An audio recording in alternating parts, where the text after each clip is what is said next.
You wanted the best. You've got the best podcast. The hottest podcast in the world. The Chris Voss Show, the preeminent podcast with guests so smart you may experience serious brain bleed. Get ready. Strap yourself in. Keep your hands, arms, and legs inside the vehicle at all times, because you're about to go on a monster education roller coaster with your brain. Now, here's your host, Chris Voss.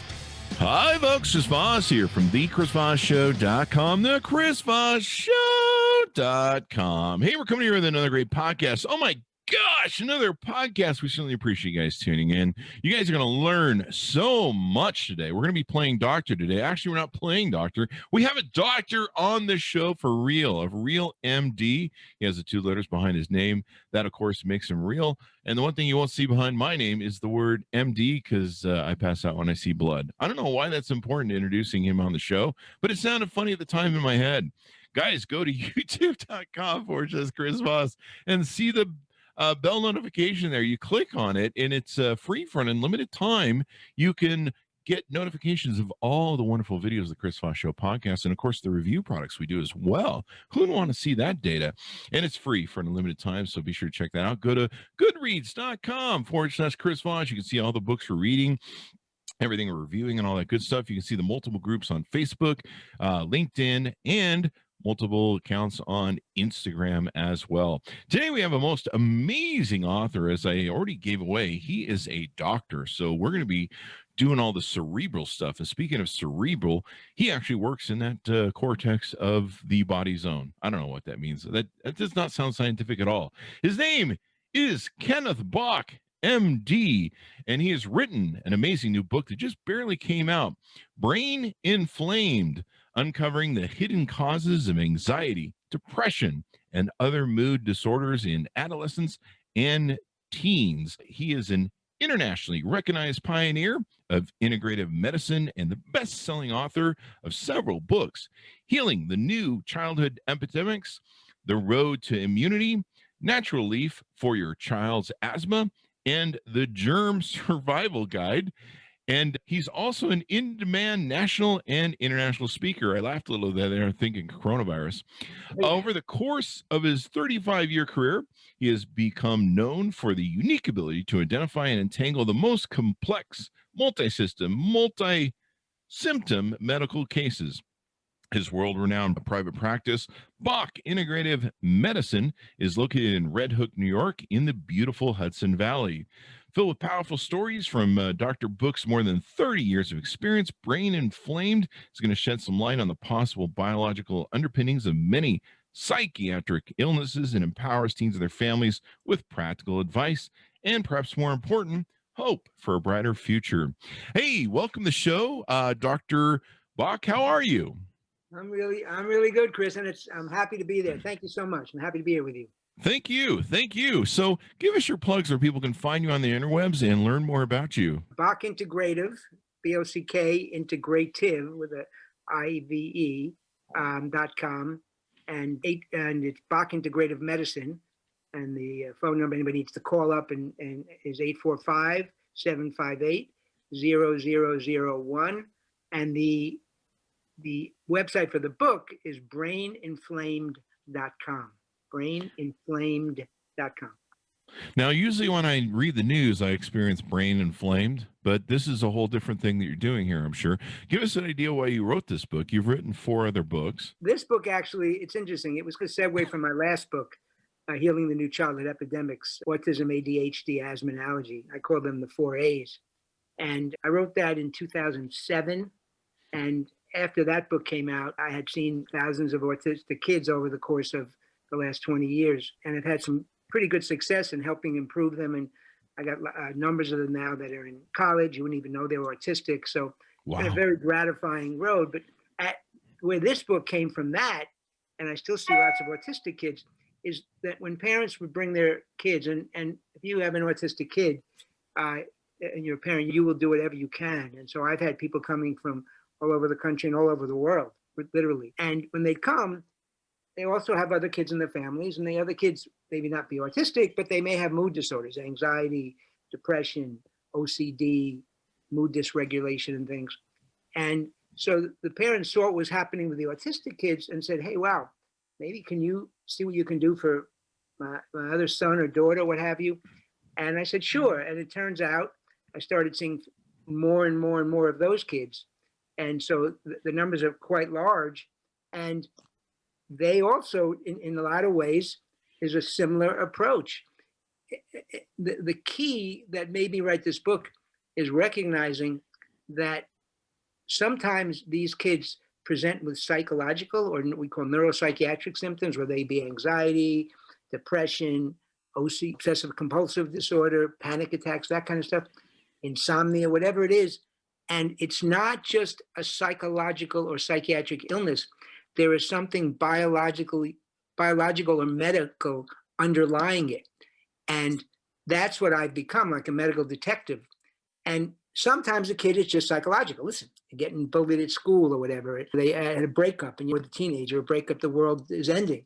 But on the other hand, if it's attributed to psych causes and some of the things that can underlie it, like brain inflammation is one of the keys, autoimmunity, tick-borne diseases like Lyme disease or Bartonella, and then all kinds of hormonal disturbances like thyroid or adrenal and metabolic and nutritional, all these things that a lot of ways manifest in inflammation, which is why it's called brain inflamed. But the point being is that when you find these things out and treat them, these kids can get better. And otherwise, their lives are relegated to psych meds and therapy, and you never get to the root causes. And so that's really what drove me. It really came from subtyping autistic kids. The way that I really help improve and even recover autistic kids is you subtype them. You figure out what's contributing to their autism, because that's just a broad term that is a descriptive term. It talks, you get good at that, I then move that to the siblings of these kids. And now, of course, I see many adolescents, teens, and children even. You don't have to, you can be a tween, you can be some kids 8, 9, 10 even. And we're seeing a lot more of this. The statistics for kids with mental health disorders are huge. It's really staggering and quite frightening, actually. Yeah. Even as a kid, when in my teens, I had ADHD really bad. I would go down and check the door like 20 times at night. I'd have that madness where you're like, well, that's actually not ADHD. I'm not going to make a diagnosis. So this is not a diagnosis. I'm just going to give you a sense of what that's more like an OCD type thing. Yeah. All right. So I'm not good at separating the. I'm going to give you a little help with the letters there. I'm a good guy with letters. It's ADHD. It's. I have too much of whatever it is to know the difference between the letter. I don't know. So you've written this book and built a compilation of what your research has found and different ways to diagnose it. Would that be a good assessment?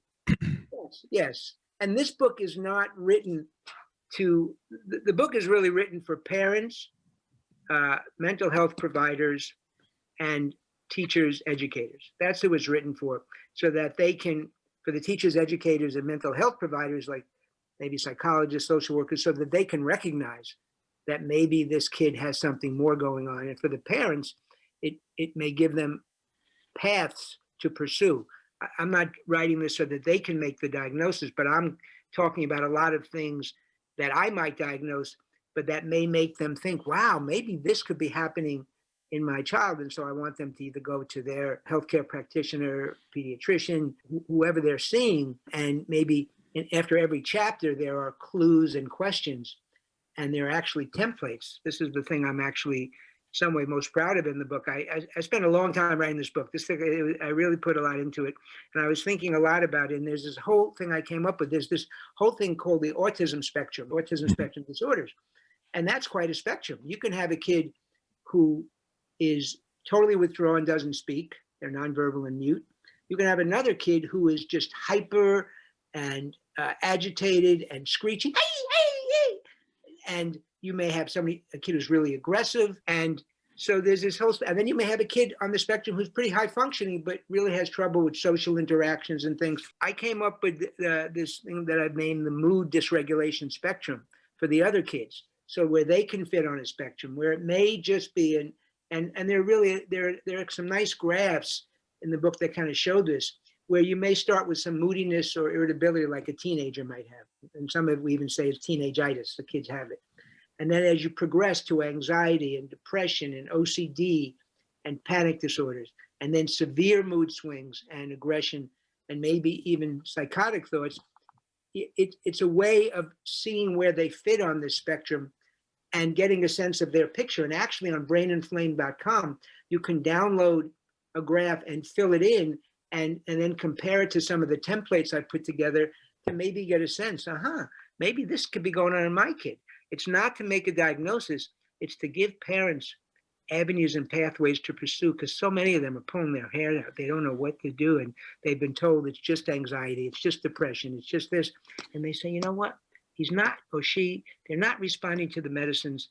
They're not getting, something else is going on.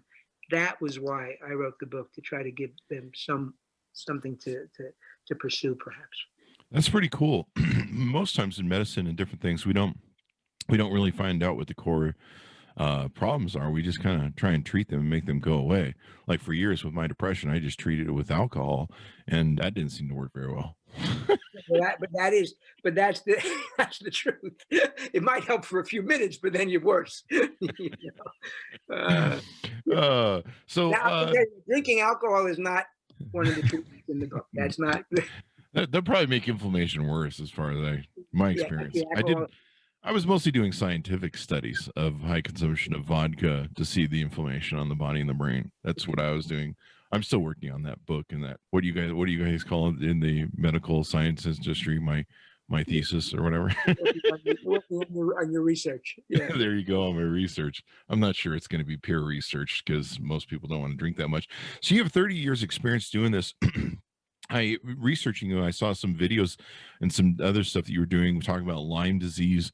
And of course, I've had some friends that have gotten Lyme disease. They didn't know it, and they went through just batteries and years of pain and horror and tests. And then one day, somebody finally goes, "You must have Lyme disease because we've exhausted everything else." And so this is really interesting to me, the findings that you have in your book and what goes into it. The Lyme disease is actually a good point. I live up in the beautiful Hudson Valley, and my office is in Red Hook, is in Dutchess County. It's very, very endemic for Lyme disease and other tick-borne diseases. It's not just Lyme now, it's co-infections. There's all these other things that are in the tick and get transmitted to us. I've had many kids come in and they have these symptoms. If they started suddenly, let's say the parents are on a trip to Cape Cod or they're in the Hamptons, and then maybe that was in July or August, and then September, they start getting these symptoms.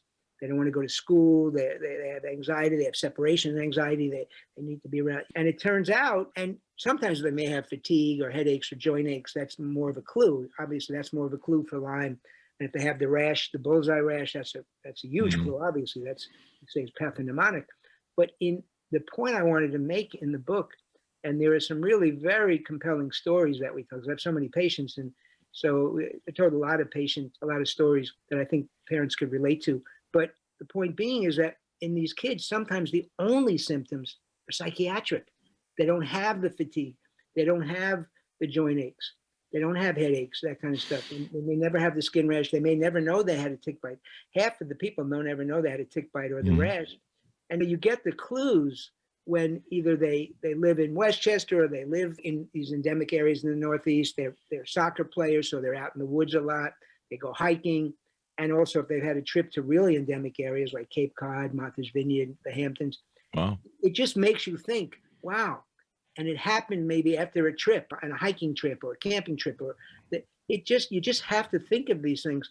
And the problem is that there is some more sophisticated testing we can do to confirm the clinical suspicion.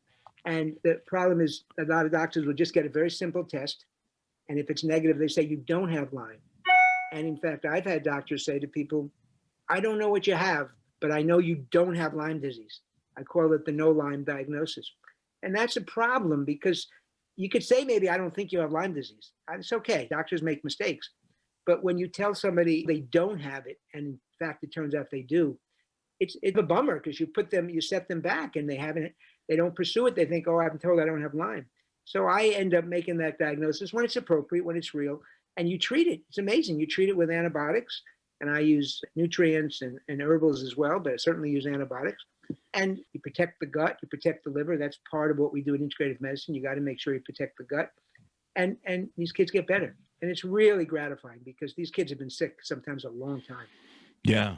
It's quite it's quite a hellish disease. That's why I never go in the woods and never go near deer. So there's that. So you mentioned autism and sometimes autism can be, people on the spectrum do you find that some of the different techniques you're using is I don't know if you can completely solve all autism, but it lessens the different experiences people are having with it, or? Yeah, so it's first of all, anybody who says they can recover every autistic kid is not telling you the truth, because you can't. I probably have as much success as many, because I've been doing this a lot of thousands of kids, and the key is subtyping them. So you got to figure out, are they a gut-brain kid? A lot of it relates to the gut. We hear a lot about the microbiome now in the gut. Oh yeah, these kids have a lot of inflammation in the gut. And what happens is, and then this is related to the other kids that I talk about in the book, but that's a very big subset. If you don't take care of the gut, if these kids are severely constipated or they have really stinky malodorous diarrhea, I talk sometimes about house clearing stools. They can be that. Wow.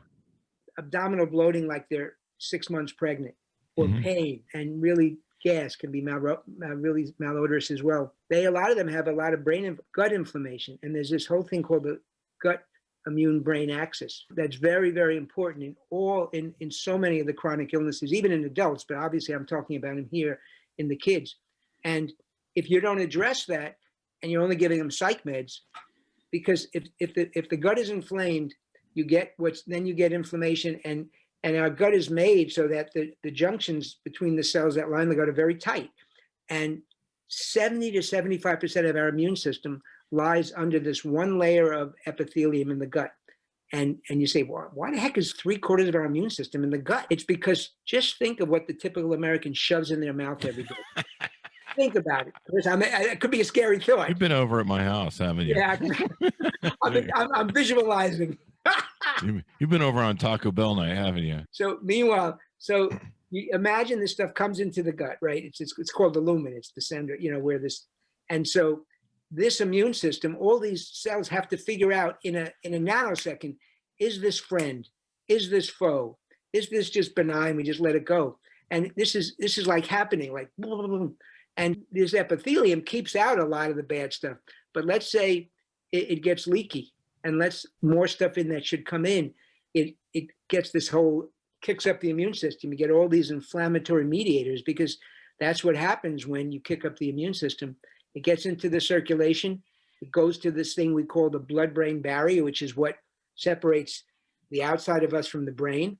And you can imagine that that's very important too. It's this dynamic cellular interface of, again, one cell's capillary is tiny, but that's what keeps the stuff out of the brain. That gets leaky because the inflammatory mediators that come out of the gut make that leaky, and all this inflammation gets into the brain. And now we know that inflammation and stress, all the stress that these kids are going through now, and then you add on to the social media, the performance, and the constantly having to be on, and having the pandemic-related isolation and loneliness, all this stuff. It turns out the stress manifests in systemic inflammation. Stress actually causes us to be inflamed. And then that translates to brain inflammation, and brain inflammation can actually translate to symptoms like anxiety and depression. So it's not just psychological. It may look psychological, but there's really inflammation, and we need to quiet that inflammation. That's one of the big points I make in the book. Same thing with autism. Autism, the brains of autistic kids, most of them are inflamed. I can't say every one of them, but many of them are inflamed. And so what I try to figure out in the subtyping of autistic kids, do they have allergies?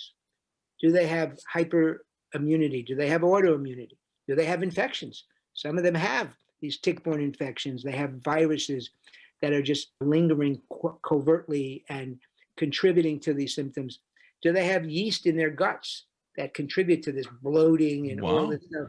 Yeah. So sometimes I have a lot of yeast in my gut, evidently. I can't see your gut, but it's sounding like it's a pretty big gut. No, I'm just. Well, the alcohol feeds the yeast. Yeah, Yeah. Anyway, the point being, of course, is that if you can figure out the subtype, and I look at nutrients, I look at metabolism, And I look at a lot of subtleties, but the reality is if you address the subtleties and the details, and I spend an hour and a half with new patients, I ask a lot, we have very detailed questionnaires, and then I get these labs that give me information so I can target my treatments. And I'll tell you, it doesn't happen right away, but I would say that the vast majority of my autistic kids improve. They don't all recover, but more and more, like I say, I have number of kids that are doing great in college. You would never know that they're autistic. The friends they make in school now would never know that they had autism when they were younger. And that, of course, you got to think is just an amazingly gratifying feeling. Amazing.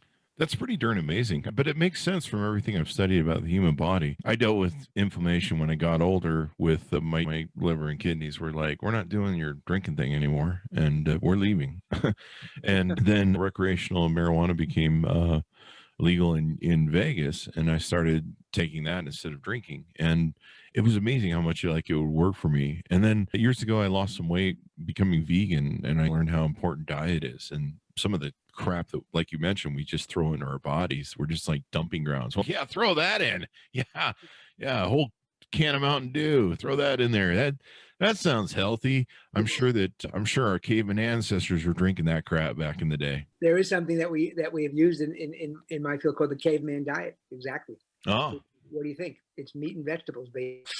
Yeah. Who knew? Just I remember going on a dietary weight loss thing, and I started, reading labels and seeing what was in all the frozen crap I was eating, the Stouffer's frozen foods and all that stuff. And I was just like, yeah, I don't think this is really natural anymore. But so does diet, I would imagine, from what we talked about, is one of the elements. And then you mentioned there's sometimes different little issues with the body you got to get fixed up. The diet's a biggie. I think when I look at how I deal with these kids, you always look, because I have stories like there's one in the book of a kid who basically I diagnosed a corn allergy. Corn's in everything.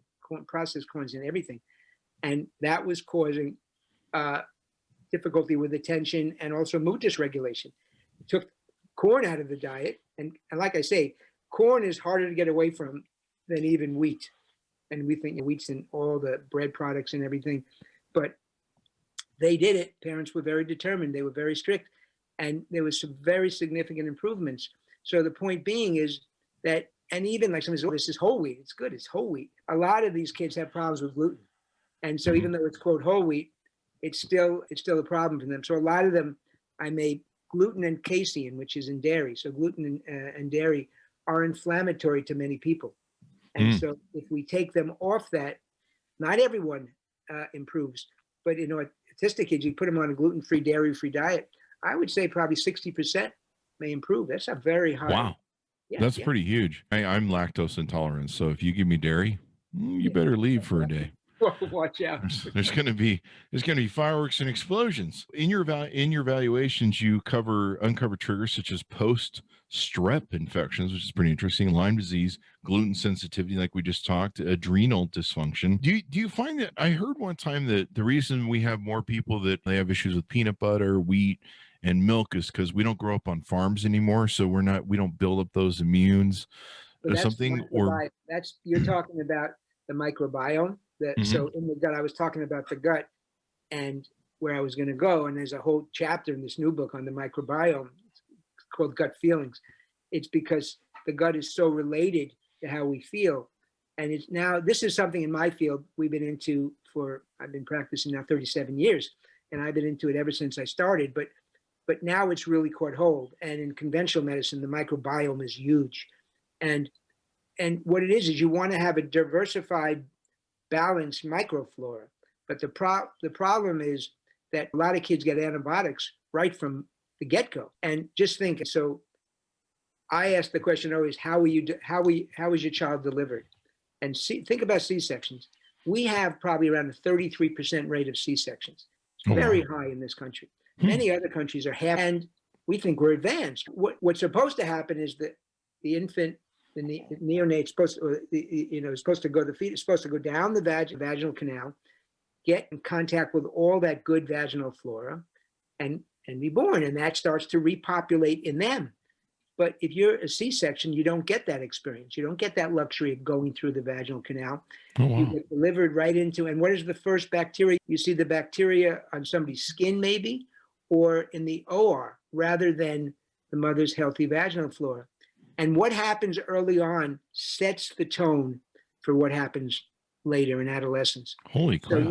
No. So I have this thing. We have an infant probiotic that I would recommend every kid who's delivered by C-section. And I think probably every child should probably be on it, but it's certainly every kid that's delivered by C-section should take it. It's a probiotic and a prebiotic. It's the prebiotic in breast milk that helps the good bacteria. So you want to populate the gut with the good bacteria, because that's what you're saying. Yes, if you don't have that, what you're talking about, there was once an article I read that was it was called Eat Dirt. That was the article's name, because that's living on a farm. What are you doing? You're exposed to cow manure, and it sounds gross. But the point is, you're getting all those microbes. And now we're growing up in a sterile society. And if from birth, our mother had group B strep in the vagina, so she got antibiotics right away. So you got exposed to antibiotics. If you had any kind of issues, they put you in the NICU and they rule out sepsis. You get 3 days of IV antibiotics. All that stuff right away throws your flora off. And if you don't get it replenished early on, you're at a disadvantage, because those microbes they basically become instructors for your immune system. Wow. It's amazing. That makes logical sense, actually. It really does. This is common, Yeah. I didn't think about that. Sometimes people ask you, what kind of medicine do you do? And hopefully I say I do very good medicine, but we call it integrative medicine because I use all the skills I learned as a very well-trained physician. I went to the University of Rochester. I even got my MD with honor, and I got some very good conservative medical training. But I also, in addition to medicines, I use dietary modifications. I use nutrients and herbs. I do allergy testing, and we have sublingual, sometimes drops. We take people away from things they're allergic to. We look for all the things that may, under the surface, contribute to it. And like you say, the microbiome is huge, is very, very big, Chris.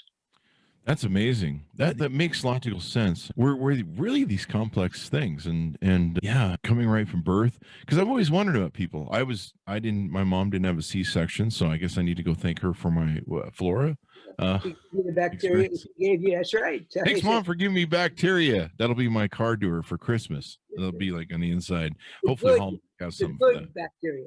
The good bacteria. Thanks for giving me good bacteria, Mom. She'll be like, what the hell is going on with you? Like, seriously, why did I give birth to you?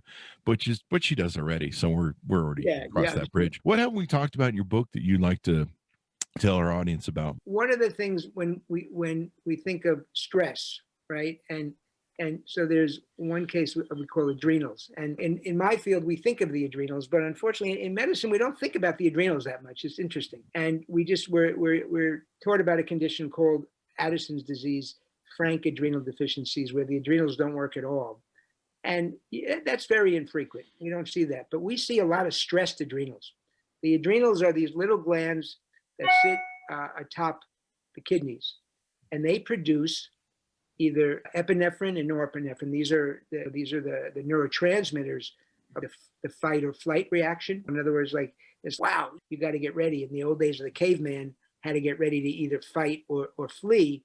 And so you need these kind of neurochemicals and things to help you do that. The other part of the adrenal produces cortisol. You've heard of cortisone. Mm-hmm. Well, cortisol is something natural. We all need it. And a lot of people hear about it, like now with COVID. When people get COVID, what do they give them? They give them dexamethasone or prednisone as steroids, very strong steroids to suppress the inflammation and the immune response. But I'm talking about the adrenals producing small amounts of natural cortisol or hydrocortisone that you need for a healthy immune system, let's say, that you need for a healthy metabolism. And if you're low on it, you may be fatigued, you may feel anxious. But before you get low, a lot of people are actually high. We call it hypercortisolism. When you're stressed, the adrenals produce the cortisol in reaction to stress. That's what you do. You need it to meet. Let's say you're walking across the street and a car comes at you. You need the adrenals to respond to pour out epinephrine, norepinephrine, and cortisol to have you react to get out of the way of that car. That's what happens. And shut down the GI tract, shut down other things so that you can get all that fuel to your muscles, let's say, to get out of the way. So and that's great for the acute response. But what happens if that's happening every day, many times a day? Think about it. Think about how people live. Think about being caught in rush hour traffic in New York City or Chicago or any other city. But I grew up in New York City. I know what it's like, at least what it used to be like. And basically, so if that's happening all the time, you're pouring out this cortisol, you have too much cortisol, and too much cortisol suppresses the immune system. So rather than the small amounts that your adrenal makes naturally, physiologically, to enhance the immune response, to keep you healthy, too much of it suppresses it and makes you more vulnerable to things. And it can cause you to be anxious. It's that thing when you can't sleep at night. Remember, if you wake up at night and your mind's racing, you get all these thoughts. I mean, I know many people have that. That's probably hypercortisol. That's probably too much cortisol. Really? Yes, that's right. So that Because can what contribute happens to anxiety and stuff, huh? Yeah, so that can contribute to anxiety. And basically what you want to do is have the normal amount of cortisol. You want to have, it's the highest amount in the morning, and it gets lower so it's the highest amount in the morning, gets lower as you go through the day. And by the time you go to bed, you want to have low cortisol because you want to just go to sleep. You don't need the cortisol. But people who are sometimes depressed, or people are really anxious, people have insomnia, wake up, you may have high cortisol. And so we have various ways to quiet that, various nutrients, various herbs that can quiet that cortisol, and also stress management, doing things like meditation, yoga, or what have you. Sometimes have to see a therapist, whatever, to manage that stress, because that stress is not only psychological stress, that stress has physiological correlates. And that's the key. That's the thing I want people to understand, that we have to deal with the physical, not only the psychological. Psychology, listen, all my autistic patients, they get ABA, they get OT, occupational therapy, speech therapy, physical therapy. All these kids that I have that are not in the autism spectrum, but they may be in the mood dysregulation spectrum, they may need to be on an SSRI. They need to see a therapist, maybe cognitive behavioral therapy. But if that's all they're doing, and we're not looking at the other things, like we're not treating the adrenals, or we're not looking at thyroid.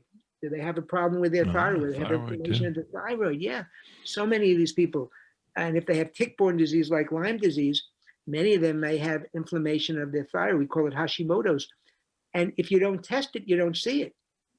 So the key is to be aware of these things and to do the right testing, so then I can make the proper diagnoses and then remediate it. And that's the points I want to make to people, is that there are many things to think about. And I don't want them to think that every psych problem is all these things, because the reality is sometimes a panic attack is a panic attack, and the kid had something really terrible happen and you have a panic attack. But that doesn't mean that many times there may be something else going on. We don't want them to. That's pretty interesting. I had a girlfriend who had Cushing's disease, which was cancer on the thyroid. Cushing's is the adrenal. The adrenal gland, yeah. And I remember reading up on it and everything it did and the regulation of our body's steroid system. Yeah. I was just blown away. I'm like, wow, I had no idea this was going on inside me. These are master glands. So these are glands. You have your master gland. It all starts in the brain. You have these brains, but then at the base of the brain is the hypothalamus and the pituitary. Those are the real master glands that control all the other things. They secrete their types of hormones that go to the thyroid and the adrenal. And the adrenal and thyroid, they're very much involved in metabolism. And every cell in your body needs proper metabolism. So that's why the symptoms can be so varied. That's the thing. It's not just so simple at one symptom. And for me, it's just a matter of getting the clues. The adrenals, let's say. One of the clues is something called low blood sugar. I don't know if you've ever heard of low blood sugar or hypoglycemia. You see those commercials, the Snickers commercials, where somebody gets hangry. You know what I'm saying? And we have, if you ask the questions, the parent says, yeah, I don't feed my kid frequently enough. They're a monster. They're a bear. And so what happens is in the morning, sometimes they're really, really worse because they haven't eaten all night and they need to get something in there, not sugar, hopefully something more healthy. not sugar. That's the problem. I'm not, sorry, Snickers, but I'm not talking about eating Snickers bars. This show brought to you by, no. So anyway, so that's, and so I have a story in the book about this guy. He hikes the Adirondack, he hikes the Adirondacks, the Appalachian Trail, and he had lots of anxiety. Turned out he ended up in headaches when he first came to see me. He had Lyme disease, and we had to treat that. Wow. But then as you uncover the layers, as you peel the layers, as you treat something like the Lyme disease, then you get down to other things where it turns out his blood sugar, I remember, was like 44. It's supposed to be greater than 60 at the very least, or 70. This was 44, very low. And he talked about when he would be doing this hiking, he would go for days, he'd be camping and he'd do all this hiking, and he'd bring all these bars. That's what they do when you're hiking. And so his blood sugar would go crazy up and down, and he would get anxious. He'd have anxiety and panic disorders and things. But it turns out when we figured it out and he realized that he had the low blood sugar, he then knew how to deal with it. And we gave him obviously some supplements for the adrenals and things. But just knowing that, he knew he had to eat every couple of hours. And rather than just have these, bars that were high in sugar, he'd have nuts or other types of food, maybe cheese or something. You can keep it cold, but certainly nuts, celery or whatever. And those kind of things, they actually seem simple, and they are, but if you don't think about them, they're not so simple. And that's why I call this medicine, some way we call it integrative medicine, but sometimes I'll say it's common sense medicine. You ask the right questions, you get these answers, and you do common sense solutions. Yeah, it sounds intelligent, because we do have to balance our bodies, and some of our bodies are a little bit different, and maybe our experiences. Now, you're writing the book that mostly this is for younger people and babies and stuff like that. Can adults be fixed like the way you've been fixing younger people, or are we just screwed because we're just set in our ways? So first of all, I'm board certified in family medicine, so I've seen my whole career from very young to even when I first started way back in the 80s. I even was doing more of what we in those days called a holistic family practice. So I'd even be in the delivery when there was a C-section. I'd get the baby. I'd see the kids in the hospital.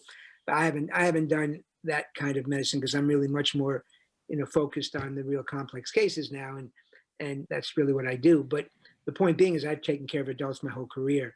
And yes, when I wrote the other book called Healing the Childhood Epidemics, the 4 A's, I had somebody after a lecture say, Dr. Bock, why didn't you call it the 5 A's? Why didn't you include Alzheimer's?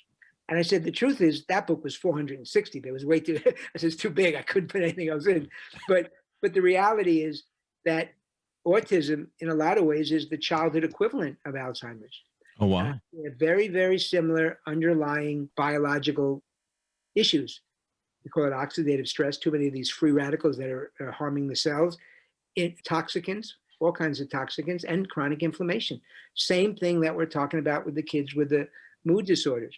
So yes, this is really true for adults, and they need the same kind. Adults who have bad mood swings or anxiety, depression. Also with the other symptoms, they may also have Lyme and thyroid. So this book, although I really wrote it, and when you write books, you pick out certain populations that you really want to focus on. But the truth is, all the things I talk about, the immune system, the microbiome, and every chapter is really applicable to adults, except maybe the post-strep. That's the thing you would just ask, the post-strep, where a kid, now that's a fascinating chapter. It's been called PANDAS, sounds weird, PANDAS, Pediatric Autoimmune Neuropsychiatric Disorder Associated with Strep, or PANS, PANS, Pediatric Acute Neuropsychiatric Syndrome.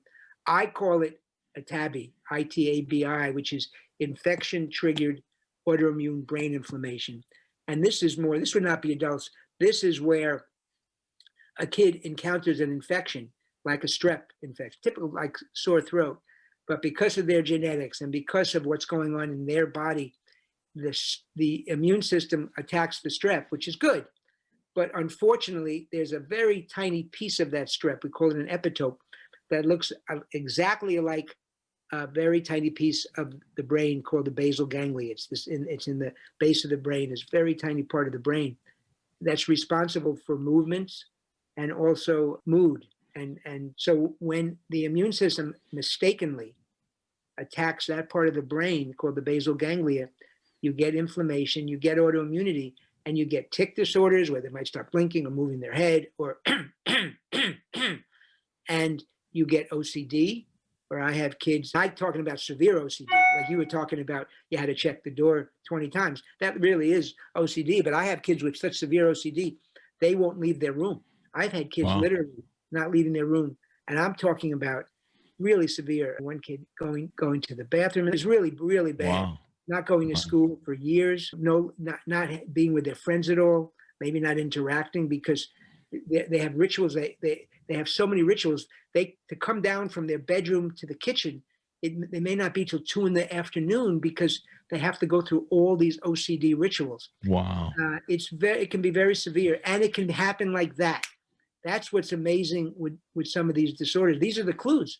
And that's what I mean. So let's say it manifests with severe OCD and anxiety, and they have tics, but it's most really severe OCD and anxiety, and their doctor treats it as OCD and anxiety and doesn't really look for the clues that this happened overnight. I have kids where they are A+ students, significantly really accomplished athletes, lots of friends, great family, get along with their siblings. They wake up one morning, they are like an alien. Honest to God, Chris. And that is triggered by an infection. The immune system gets activated, but rather than just fighting the infection, and it's not only strep, it could be another bacteria, mycoplasma, it could be Lyme, it could be a virus, a sinus infection, but it's pretty crazy. But the thing is, if you recognize it and you figure out what causes it, which is what we try to do, and you treat it, and we have you can give an antibiotic or an antiviral, but we also have these immune treatments, like something called IVIG. It's the most intensive thing I do. It's a 2-day IV for the kids that quiets the inflammation in their brain and quiets the autoimmunity and really helps these kids turn around. So I've had these kids, I'm serious. I have kids come in in a wheelchair because they basically can't walk because, it's affected their neurologic system. And when you make the right diagnosis, and in this case, I'm thinking of 2 of the cases were tick-borne and brain inflammation, you quiet the brain inflammation, you treat the infection, and it's pretty remarkable, actually. And it's something that one of the things that really propelled me to write the book is for people to understand this, because if they're seeing a therapist who doesn't recognize this, or a doctor that doesn't either recognize it or, crazily enough, doesn't believe it, there are some doctors who don't believe it exists, that the kid won't get diagnosed, and then they'll just be bad, and they get worse and worse. And the longer your brain is inflamed, unfortunately, the more chance of it having what we call neurodegeneration, and like Alzheimer's and Parkinson's are neurodegenerative diseases. Mm-hmm. So you want to get it while it's inflamed so you can quiet the inflammation. You don't want it to get burnt out. So it's like basically like an Alzheimer is basically, there's inflammation there as well, but there's also neurodegeneration. So damage. You want to get it as early as you can. All the papers say the early we get it. And that's partly why I'm really trying to educate people. Is partly why I'm doing a lot of these shows, and I do lectures. And the book, thankfully, is, I think, going to reach a lot of people. So hopefully they can jump on it sooner than later. There you go. So as we go out, any last thoughts, and give us your plugs so people can look you up on the interwebs and order up the book. So last thoughts would be that I just want to leave people with this whole notion that basically that if your kid has psych symptoms, that I want you to be aware that there may be biological and medical underpinnings. And the most common is brain inflammation. And there are ways to even look at that and make diagnoses and treat. And there are other causes other than stress that just cause inflammation that one needs to realize. And there are questions and clues that are at the end of every chapter in the book that can help people get a sense of, wow, could this be going on in my kid? Could it be thyroid? Could it be adrenals? Could it be a heavy metal like mercury or lead? Could my kid be nutritionally deficient or insufficient? Those could there be a metabolic need? And without getting into the complications, because it can get complicated, the point being is just to be aware that sometimes in kids, in adolescents and teens, that the psychological manifestations are just that. They're manifestations of something boiling underneath. And we got to try to figure that out. That's what, and maybe not. It may be, sometimes I get the history and this kid's really going through things. And I realize that I say, you know what? I think something's going on in school. I think the kid may be getting bullied. I think you need to get an educational psych evaluation. We need to look at that. And sure enough, that sometimes happens. So I'm not saying it's all this, don't get me wrong, but I'm saying if you miss it, you relegate kids to a life of psych meds and therapy. And if you get it, if it can be figured out, you can change the trajectory of the kid's life and the family's life. Because trust me, this is not something that just affects the kids. When these kids are severely affected, it's not only the parents, it's the siblings, it's the grandparents, it's the cousins, it's close friends. It really affects many lives. And so that's why, for me, healing the kids is healing the families. And we have to remember the other kids in the family that may not be as bad may also be getting short shrift because so much attention is going to this other kid. So I like to always be very aware of what's happening in the other family members. So that's how I want to leave people understanding that. And so the sites they can go to, the book site is called Brain Inflamed, BRAIN, Inflamed, INFLAMED.com, all one word. And there you can actually see some information and also you can see some of the graphs that I put together, templates of what the mood dysregulation may be in certain of these illnesses and disorders I talk about. And also there's a blank one that you can download totally for free. And you can in some way fill out your own kids, try to see if how it may compare to some of the templates. These are just templates. They're not only one way, and maybe give you some avenues to pursue for your child. And then in terms of my practice, if anybody needs information, if anybody really has some issues they think that maybe we can help them with, I work with a terrific nurse practitioner, Jennifer Petkos, and it's Bock Integrative, BOCKINTEGRATIVE.com, bockintegrative.com. And it's called Bock Integrative Medicine. And the phone number is 845-758-0001. And Teresa, or T as we call her, has been with me 35 years. My staff has been with me many 20 plus years, 25 years, 35 years. So I'm very lucky that way. And they know how to handle and how to really help, because I couldn't do it without my staff. There you go. They're going to be smiling. Oh, my staff is going to be smiling. There you go. Give the staff a plug. We appreciate you being on the show with us and sharing your wonderful knowledge today. Thank you very much for spending the time. My pleasure, Chris. I really, really appreciate it. Thank you so much.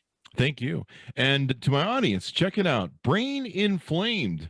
I sound like I'm doing a movie or something. Brain Inflamed, uncovering the hidden causes of anxiety, depression, and other mood disorders in adolescents and teens. Check it out. Order it up. Go to your local bookstore, order it from Amazon, wherever the case may be. Check out Dr. Bock's websites and everything else. I really love our discussion we've had here today. To see the video version of this, go to youtube.com/Chris Voss. Go to goodreads.com/Chris Voss. Our numerous groups on Facebook, LinkedIn, and Instagram as well. Thanks, my audience, for tuning in. Be sure to wear your mask, stay safe, and we'll see you next time.